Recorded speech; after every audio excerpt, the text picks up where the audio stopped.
दिवाळीच्या आणि लक्ष्मीपूजनच्या खूप खूप शुभेच्छा. आज आहे लक्ष्मीपूजन. मी जाते आहे दादरला, कारण मम्मीकडे मला काम होतं, माझ्या काही वस्तू होत्या त्या घेऊन यायच्या होत्या. So let's back to the Dadar आणि पटपट जेवूया आणि जे काम आहे ते करून पुन्हा घरी येऊया. आज लक्ष्मीपूजन होतं म्हणून आमची इथे साईबाबांची पालखी आली होती BDD साईमध्ये, नायगावमध्ये. मला हे खूप आवडतं, म्हणजे हे जे फिलिंग आहे ना, आहा अमेझिंग आणि खूप स्पिरिच्युअल आहे.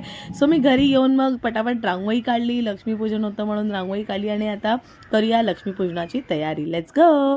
सो हे सगळं साहित्य आणि सासूबाईंनी माझं सगळं ठेवलेलं आहे. आता आम्ही थोड्या वेळातच पूजा करणार आहोत, अर्थातच पूजेची सुरुवात करूया. सो पूजा सुरू झालेली आहे. आरती आजी आणि नातू आरती करता आहेत, बाबा आहेत, मोठे बाबा आहेत. आणि असा होता हा लक्ष्मीपूजनाचा आजचा ब्लॉग. तुम्हाला कसा वाटला नक्की सांगा. आणि बरंच काही शूट करायला मिळालं नाही, तर थोडेफार फोटोज काढले आणि एन्जॉय केलं फॅमिलीसोबत लक्ष्मीपूजन. आय होप सो तुम्हाला सुद्धा हा माझा ब्लॉग आवडला असेल. लक्ष्मीपूजन आणि दीपावलीच्या खूप खूप शुभेच्छा. Thank you for watching.